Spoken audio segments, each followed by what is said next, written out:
Welcome to the Gaudium et Spes podcast, where every other week we bring you Catholic teachings and stories of faith from people throughout the Diocese of Pensacola-Tallahassee.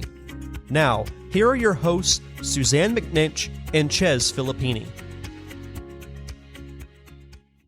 Hey everybody, welcome back to another episode of the Gaudium et Spes podcast. It is good to be with you guys again. I am alone, not alone, but alone, without my co-host Suzanne, who has other business to attend to, so we're missing her this week. But I made the trip over to find new friends over here at St. Peter's Catholic Church in Mary Esther, Florida, with Father Doug Martin and his wife Amanda Martin. Guys, welcome to the podcast. Thank you. That's going to probably come as a surprise to people when you say Father Doug Martin with his wife. So, we're playing around with the title. We might just put in all bold, all caps, the Married Priest podcast. But no, we're so happy to have you guys on with this. Just in case you missed it, guys, the last episode with Bishop Walk was the second in his teaching installment on the Apostles. So if you haven't listened to that, go back and listen to that one. But today we're here to hear an amazing, unique story in our diocese from, again, Father Doug Martin and his wife Amanda. The journey in the church, life as a married priest, the ministry of being a wife to a married priest, which is a unique thing. We'll hear all about it on its own. But on this podcast, we always start with the first line of Gaudium et Spes, which goes, the joys, the hopes, the griefs, and anxieties of the men of this age, especially those who are poor or in any way afflicted. These are the joys, the hopes, the griefs, and anxieties of the followers of Christ. So you guys, you do the following the Christ thing. We did. Yeah. It has led you along this journey. Sure. Anything going on? Joys, hopes, griefs, and anxieties in your lives right now? Yeah, well, I mean, I would say some of the joy and the grief is our second daughter, or our first daughter, our oldest daughter, is about to go off to college in Houston, Texas. So it'll be fly away from the nest. Yeah, it'll be the first one to leave. And the other day she was telling us how she's going to pack up her room, and I told Amanda, I said, yeah, it means she's probably not coming back. So we're having to deal with that. So there's a joy in that for one to leave the nest, but there's also some grief in that, knowing that your time with them, at least them living in a house, is coming to an end. So, well, as the dad to my oldest is a daughter as well. Father Doug, is that hitting you harder, or Amanda, is that hitting you harder? The daddy's girl type Probably of deal. me, just because I just anxiety for her, that I want everything to go well and her to be safe, and I don't know. And you're going to miss her too. Yeah. So for me, I mean, it is, but I've always been an adventurer, and Amanda is too, but I've always been an adventurer. And so I've always told the kids I wanted them to get out and go have an adventure. I didn't want them to just live in the same area. There's something about, going to other places that you get to get a different perspective on life and on the way, the way reality actually happens. And so if you stay in the same place your whole life, there's something beautiful about that, but there's also something that can be, if you're not careful, can be confining as well. That's right. It's crazy. You mentioned Houston. You don't think of Houston as the big city in your mind, but I think it's like the fourth. It is. Largest it's the fourth city largest in city. the country. Yeah, It is. Just got back from a couple of weeks ago, taking a tour there, and it's huge. Yeah. Which university is she going to, or college? Should be going to the University of St. Thomas. Oh, beautiful. An up-and-coming, awesome Catholic university. Yes, it is. Yeah, yes, it very is. cool. Very good school. Yeah, we're not used to in the South having strong Catholic universities, but it is definitely, I've heard some amazing things about it. Well done. Nice choice. Very cool.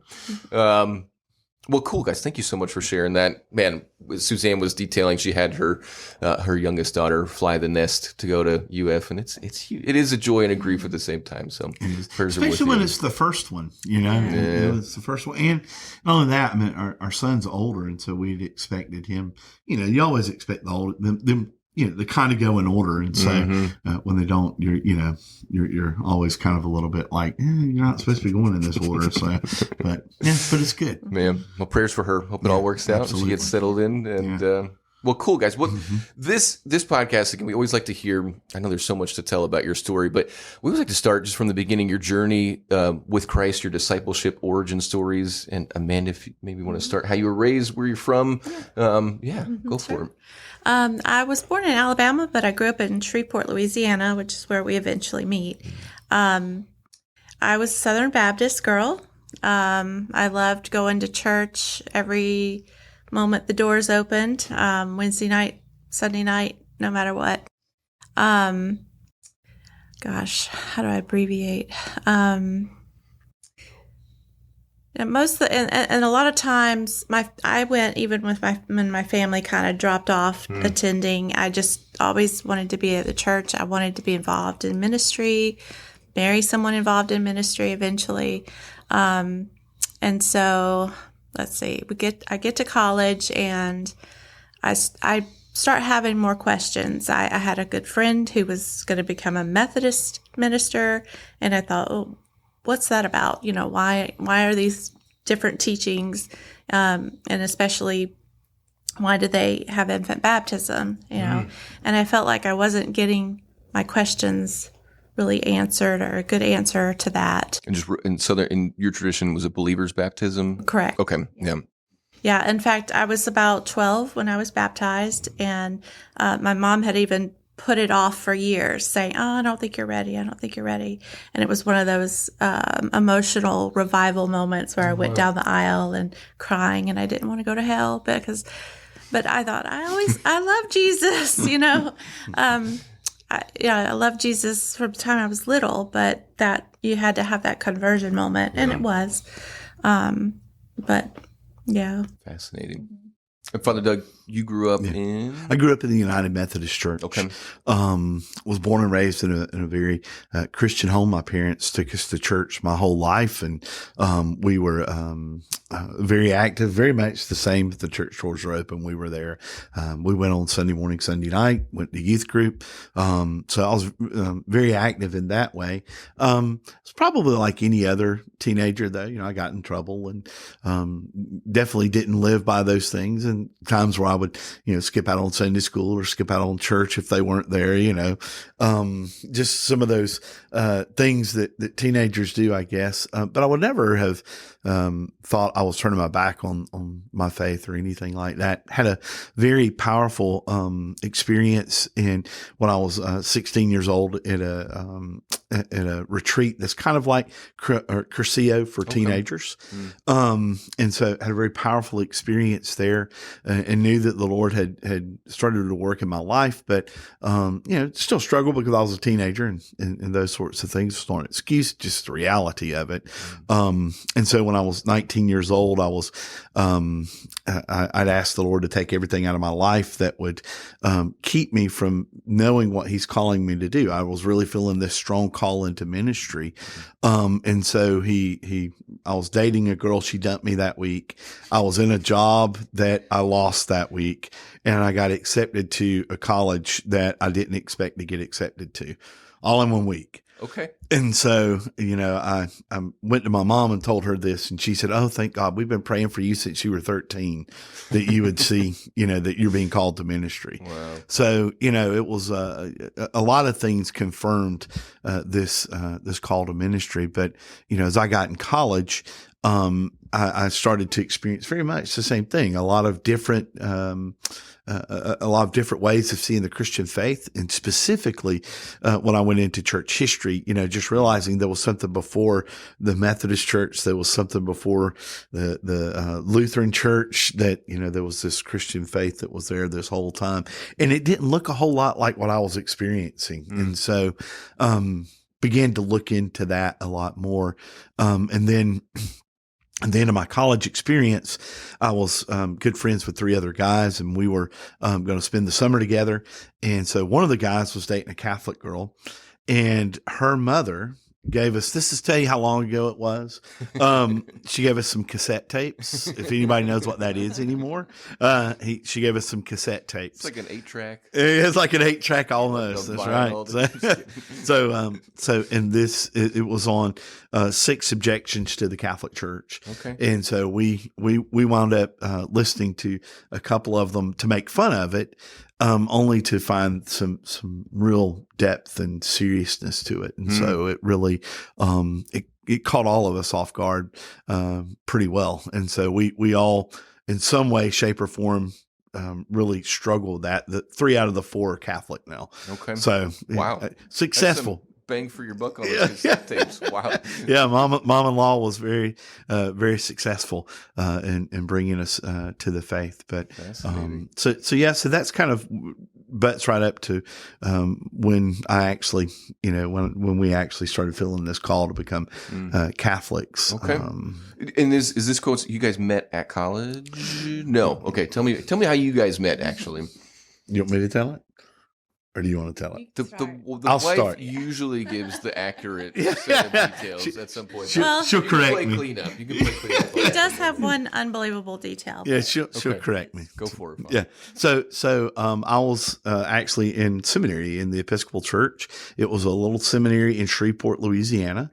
Amanda was going to LSUS. There was a college right down the road from us. And one of my buddies said, "Hey, there's a Bible study down the road at the Baptist Student Union, and they have lunch every day. So why don't we go down there? I mean, we need to meet other people besides what's in our seminary." And to be honest with you, I wasn't really all that interested. I wasn't feeling the Baptist church at that time as far as like Episcopal seminary. Yeah, I was in Episcopal seminary. So I was like, why would I go, to another denomination's, Bible study or whatever. And so I thought to myself, maybe I'll meet someone. Ha ha ha. Didn't think about it too seriously. So we show up and we're sitting down, getting ready to eat. And I should have known with her showing up late how this was going to go the rest of my life. But so anyway, she comes walking in late, and as she walked through the door, and I'm not this kind of a person, when she walked through the door, I leaned over to my friend and I said, "I'm going to marry her." Oh my gosh. Yeah. And I'm not that kind of a guy. I'm not usually that. I've never thought that about myself that way as far as with, women or anything like that. And so. Did she have a sign over? Yeah, I guess that's what it was. I don't know what it was. Yeah. But yeah, so she walked through the door, and I introduced myself to her. So I was interested in her. Wow.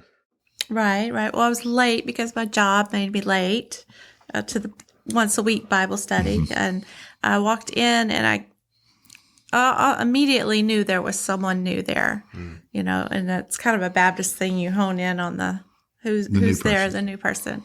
But so I was kind of aware there was this new cute guy over there. And so, we went through the Bible study, and he kind of tricked me because, I said I wanted to meet someone in ministry. He had one of those Mexican Bajas that with the hoodie. And I thought, oh, he must be a missionary here to tell his story, I just moved from California. I've been down to Tijuana. Yeah. I mean, I had a Baja. I can see you in this. Yeah. I love it. It's very colorful too. So yeah, love that thing. And then I tricked him because he's, I said, "Hi, I'm Amanda." And he said, "Where are you from?" And I said, "Oh, I'm from Alabama." Or I heard him say he was from Alabama. I said, "I'm from Alabama too." Yeah. Not technically. I didn't have any family there. I was born there, but that. Yeah, and she didn't tell me she actually was living in Shreveport at the time. So yeah. So 2 weeks later, she comes back. I didn't get her number then. So 2 weeks later, she comes back. I get her number. After that, she asked me to call her for a month. And so I had been bad about scaring girls off with talking about theology too much. Okay. So before that, I had, my friends all knew I had sworn off dating. Oh, okay. I had dated a series of guys, and I said, I just surrendered that summer to God and his plan. And I said, I'm not dating anymore. If, the right person comes along, we're going to have to be friends, and God's going to have to just do a lightning bolt or something. Well, I was going to seminary from 7 in the morning until 12, and I had a job from 2 until midnight, so I didn't have time to be friends. That's what, my friends told him that. He was like, I was like, I don't have time for that. I've got enough friends. I don't have time for that. And so, cocky, arrogant young guy. So anyway, yeah. So while, so I was in this, So anyway, I called her, and the first time I called her, I said, "All right, I'm not going to talk about theology, because I've ran girls off that way. So I'm not going to really show how much this is a part of my life." And we get on the phone. The first thing she says is, so what's with this infant baptism stuff? And I was like, yes, this is the one, this is the one. God's finally brought her into my life. So, so from there, it just, we just kind of hit it off and was, engaged in 4 months, married in 7. Wow. Incredible. If you guys were Catholic at the time, you would have had to. Right. Yeah, we'd have to wait. See, that's the problem. Yeah, it's not our typical advice to people. No, we don't give this advice to anyone else. It's obviously worked. But it worked. Fascinating. Yeah. So you get married, and Father Doug, you're still discerning in seminary. You found the person who's ministry. So you're signed up for ministry. Yeah, and I fell in love with the Episcopal Church because I loved the liturgy. I was an English major and Jane Austen fan, and so it just fed into all. It was romantical to me. I don't know, but it's a little bit high churchy Episcopalian. Very much so. Yeah. Very much so. Yep. Catholic surpluses, everything. And so, so once when I was about to graduate from there, there was a priest from El Paso, Texas, that came and spoke at spoke at the graduation. Episcopal priest, and he was in the mainline Episcopal Church, not the part of the Episcopal Church, the branch we were a part of. And so he asked our dean for 2 guys to come and assist him. And so I was one of the guys that got chosen to come and do that. And so I was actually ordained by an African bishop.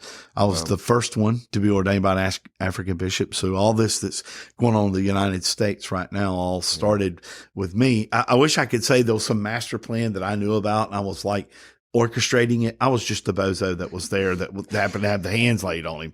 So, I mean, it wasn't some master plan that I came up with, but I was the first one to be ordained, by an African bishop, which is now a very common thing in the Episcopal Church. Lots of reasons for that. And this is kind of hinting at the sort of the fraying of the traditional Episcopalian communion and needing other bishops that represent maybe more traditional Episcopalian. Very much so. And specifically coming from third world countries or coming from, a lot of this came from Africa because of their moral theology that they had there, and their what they saw as a lacking in the American church. And so they actually, by doing that, they perceived America to be missionary territory for the Episcopal Church. Wow. That's why you would do that. And so, and my bishop said as much. He said, "You're the first missionary here in the United States for the African Church." And so I thought to myself that, that's kind of crazy to think about. And so, so while I was there, this whole time, I had a 7-year trek of dealing with Catholicism, starting from when I graduated college all the way through, 2 or 3 years of deciding where to go to seminary, then the 3 years of seminary itself. All of those years, I was struggling the whole time with where I really am with the Catholic Church or not. Can I go all the way? Can I really believe in the Catholic Church? And I had some reasons not to, just because of the way I was raised, and specifically I had gone in a very Calvinistic way in college, and so that was when I really started really being a critic of the Catholic Church. And so that took some time to kind of get out of, to work my way through. And so while I was an Episcopal priest, it became very obvious to me that I was in the wrong place, and the place I really needed to be was in the Catholic Church. I really found more of my identity there. And it happened through my priesthood as an Anglican priest, because we were more on the Catholic end of things. They would call it Anglo-Catholic. We were very much on the Catholic end of things. And so, as I was there, the question began to roll around in my mind: why am I not Catholic? Why am I here? And I'd answer that question by saying, well, you can either pull or push on the rope. And I felt like I was pushing on the rope from the Anglican Church. But then I got to the point where I realized I need to be Catholic. And so, and she. Yeah. And is this happening simultaneously in your heart, Amanda, or is it? Not quite. Yeah.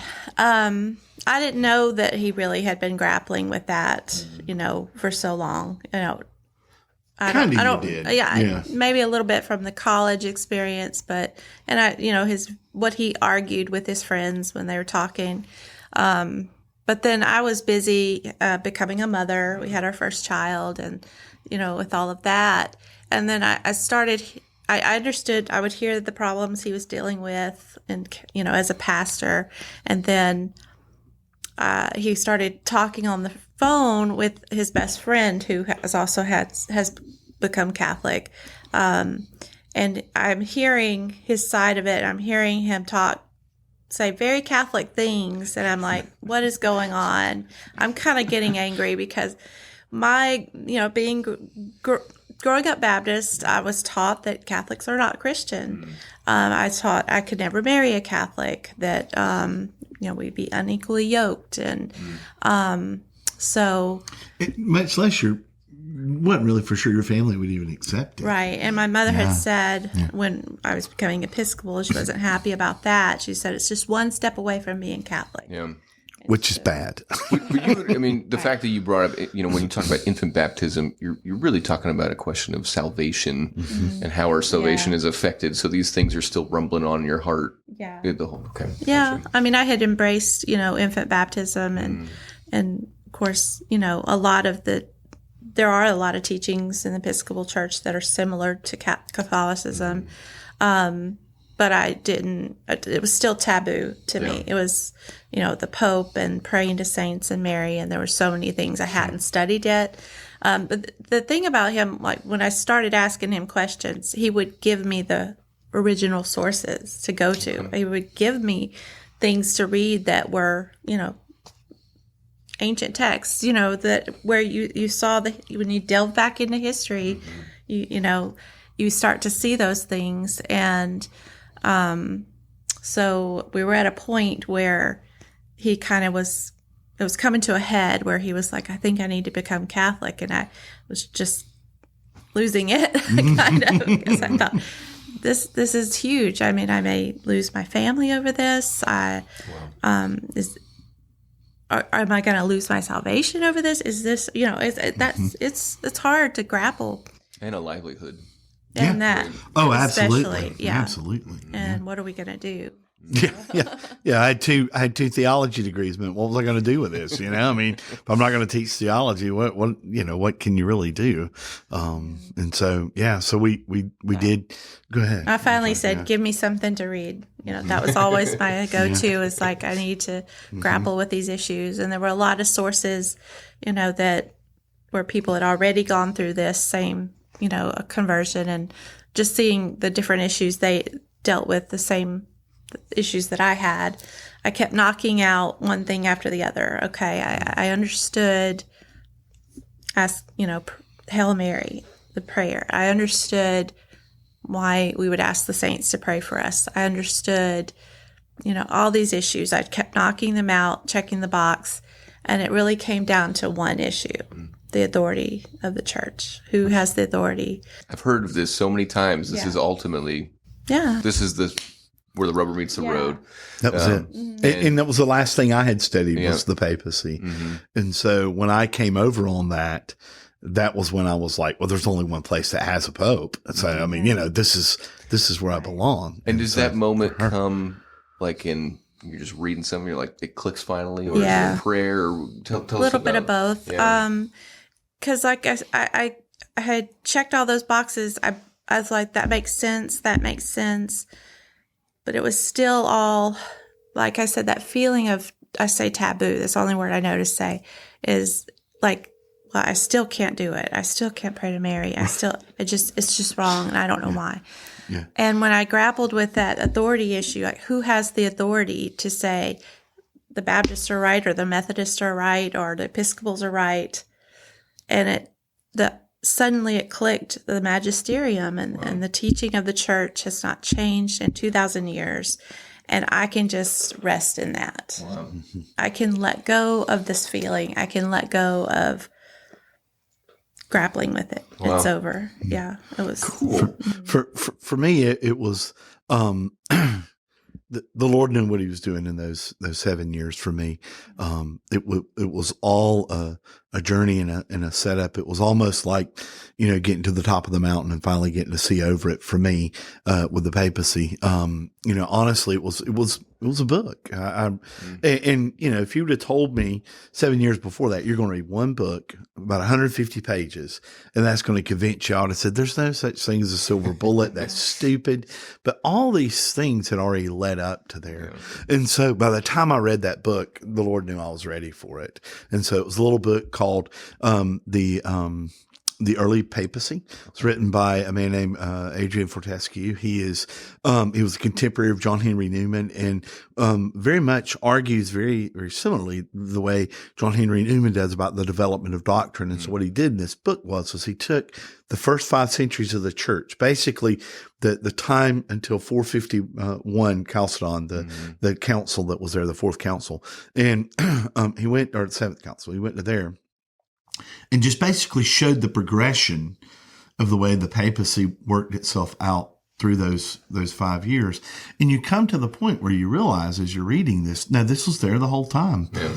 And that's the council, of course, where by the end of it, everyone looks to Leo, the great Pope of Rome, and they say, what's Leo going to say? And he gives them the famous tome, the letter that pretty much settles the issue, you know, and so you kind of see. And so it leads up to there, and so what he's basically showing is this is what led to that moment, and this is the reason why it made sense. Wow.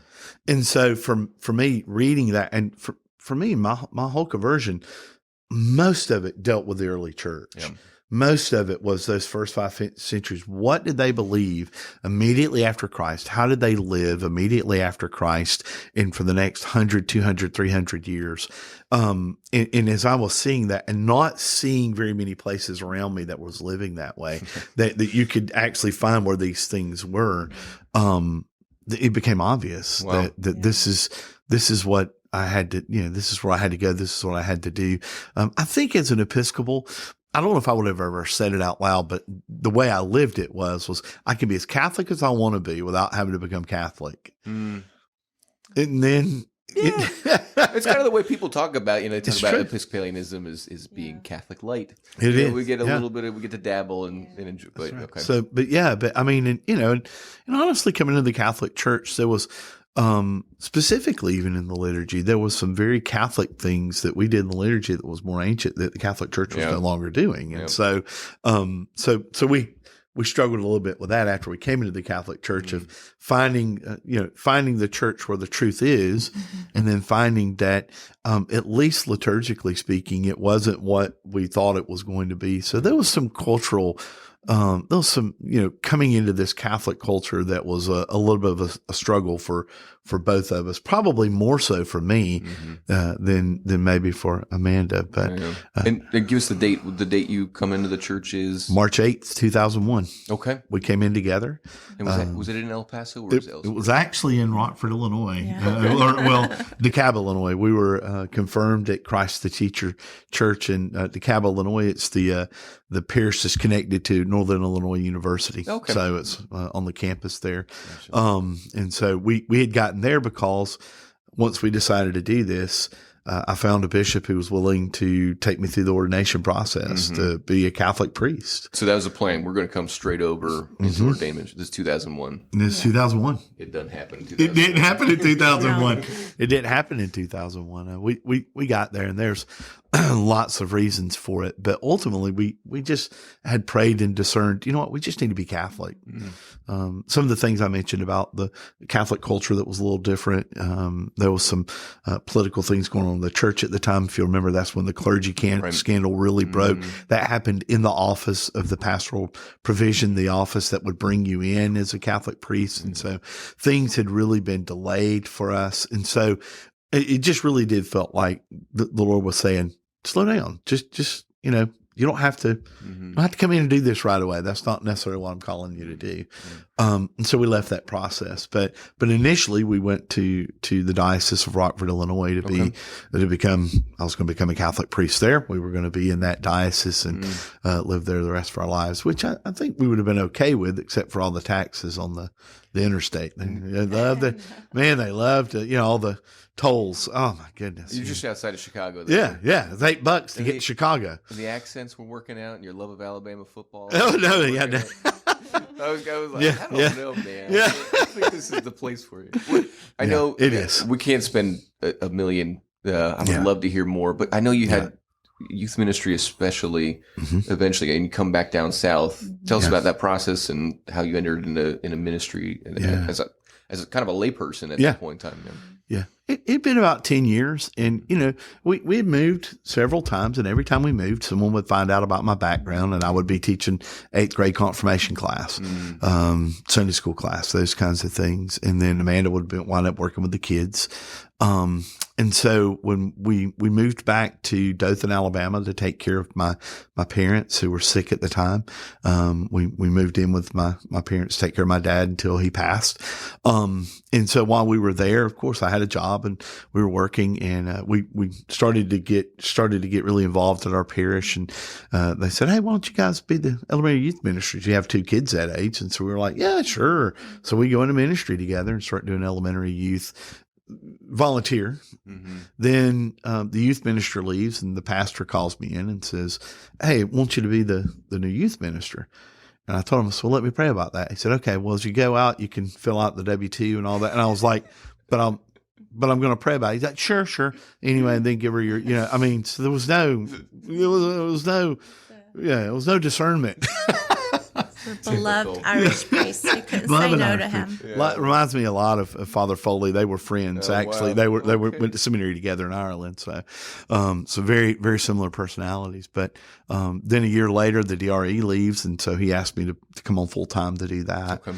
And so I did that. And then Amanda was just, always a part of what we did anyway. And so she was the right side, not the right arm, the right side of that ministry there at the parish. Well, it's something too we've been praying about, or I had. Because he was in a regular cubicle type job, miserable, and he didn't even see it about himself. He was missing being a pastor. He's missing ministry. And when that opened up, it was answered prayers because at least they announced it at a dinner, and she kicked me under the table. Like, you're applying for that. You're going to apply for that.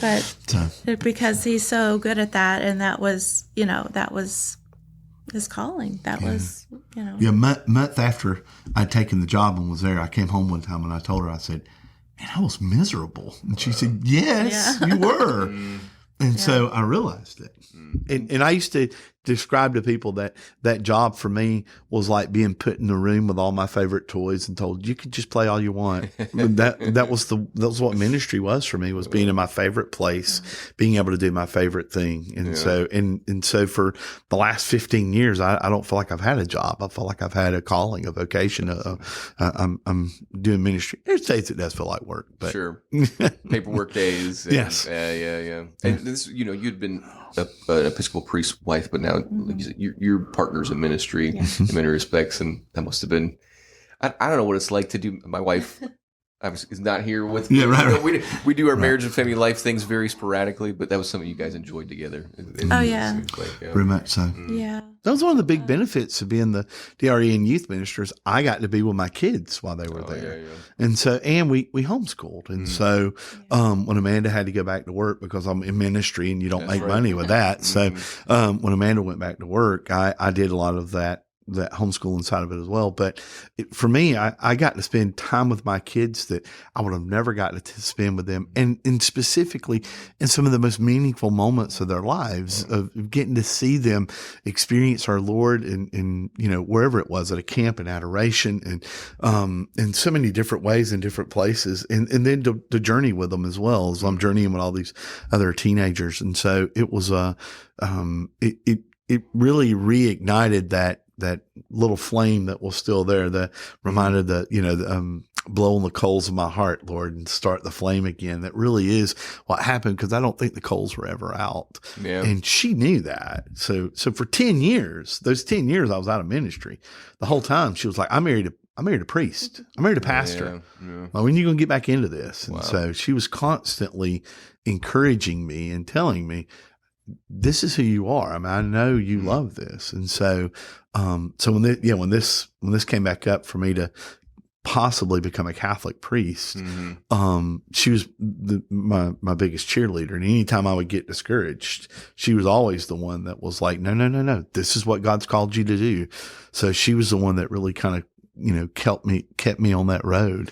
So, you guys have had an inside track, it seems, from the very beginning. You knew this was a possibility. For most Catholics, as you probably, the cradle Catholics, they're just like, wait, what? This is a possibility. So I don't know if we don't have to explain every detail of how this is a possibility. But again, celibacy is a discipline in the church, but it's not absolutely uniquely forever tied together with the ministry of the priesthood, the ordained ministry. So we come in, you mentioned the pastoral provision. How does the process get restarted then, where you eventually, especially find us? We're just up the road, just right up the road. We have a great partnership there, but how'd you come our way? 2011, when Pope Benedict put out a call for Anglican priests to come and be Catholic priests again, this time making it was the most direct call that the church had ever really made. It was the first real true public invitation.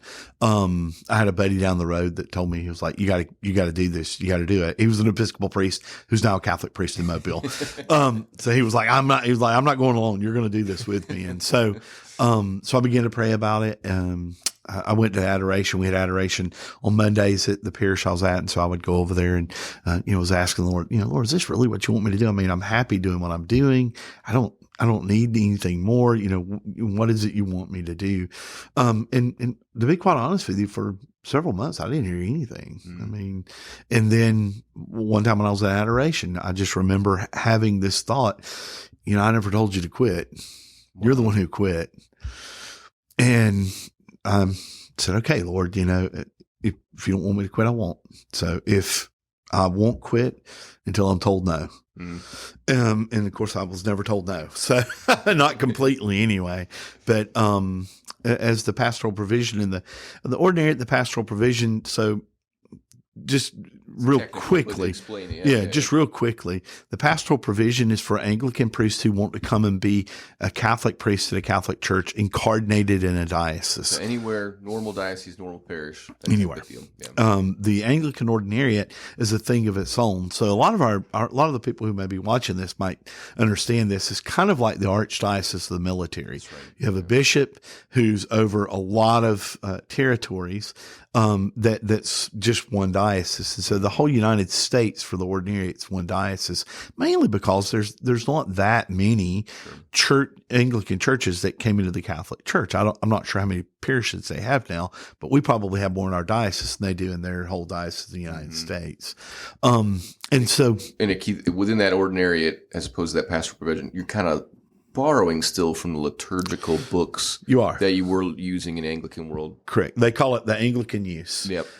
So there's specific prayers that they still use thee and thou. They use the old King's language. And so the liturgy, it has the correct elements that it needs to be Catholic, but for the most part, it borrows from that patrimony of Anglicanism and uses those prayers that were there. So it would look a little different, just like if you went to a Maronite church, the way the liturgy goes is different. Byzantine church, Melkite church, wherever it might be. Same thing. Well, I mean, even if you went to a Latin Mass, traditional Latin Mass, it looks a little different. So, those parishes that come in, there's whole parishes that come in. Right. So if you want to be in the ordinariate, you are committing to being a Catholic priest serving former Anglicans, specifically a former Anglican parish. Right. And By this time, you've been away I've been from Catholic that world. I've been Catholic longer than I was an Episcopal at this point, twice as long. I've been gone from that for over 10 years. And so that world to me was foreign. Gotcha. And so, when the opportunity came up to do this, and I prayed about it and felt discerned yet again, my third discernment, my life on, priesthood and stuff. I felt that call. And so, when I went into it, we already had 3 married priests in the Archdiocese of Mobile. That's where Dothan's Archdiocese is. That's where Dothan is. Yeah. And so, my Archbishop Rhodey, who's been on the show here, told me, he said, I can't take you, but I'll write a letter of recommendation for you wherever you want to go. You just let me know. And so I started looking for bishops again. This is the second time I've done this. Did it in 2001, did it now, and started looking. And so I wrote several bishops and just asked if they would be interested.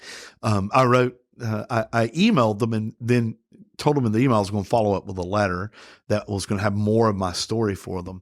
And so I sent those out one night, like 10 at night, I think it's when they finally went out at night. And the next morning, after I sent them at 10 a.m., I got an email from Bishop Parks of the Diocese of Pensacola-Tallahassee at the time. And so he was the first one to respond, the first one that wanted a meeting with me. And we quickly had a meeting after that. And it kind of just went from there. And man, the Diocese of Pensacola-Tallahassee supported us in a way that, well, don't get me wrong, Rockford supported us as well. It wasn't as if they didn't support us, but the type of support that we received here was just amazing. And so it was made to be very, very easy. A difficult process was made very easy by the diocese. And for us too, it wasn't too far of a move. I mean, my whole life living in Dothan, we used to come down to Panama City Beach and Fort Walton Beach, visiting. So this was a familiar area to me. So this wasn't anything that was necessarily new to me. So there's, to a certain extent, this still feels like home to me. Right down 331, man. Yeah, that's it. Just down 331. And so it was it's been an easy move. And then to be in the diocese for 5 years now, this coming up Saturday will be my 5-year anniversary of ordination. And cool. So to be able to come up next to that, and to be here this long, it's just been, again, it still feels like I'm in the room with my favorite toys and getting to play still. Right. I mean, it still feels that way. And then the parishes that I've been at St. Mary and then here at St. Peter have both been just such blessings to people in the diocese. And of course, I don't have to say just how good our bishop is. Really love Bishop Bill. And I've told him if he ever tries to leave, I have embarrassing videos I can send out on him to make sure that doesn't happen. So that was fascinating. Yeah. Amanda, so I've been to a lot of ordinations. The front pew, it's maybe mom and dad are there for their sons, or maybe a brother or a sister. So what's it like being a wife in the front pew on ordination day? I mean, you'd already seen it as an Episcopalian ordination, but what was it like for you that day? I guess that buzzword surreal, it was emotional, but we were just so joyous that day. It was, his ordination, we said, was better than any wedding or funeral we've ever been to, because we had so many people from our previous church in Alabama that came down, from the area here, from old friends that traveled far to come see us. And I said, we'll never get this group together again. Brother seminarians from the Episcopal Church. Yeah.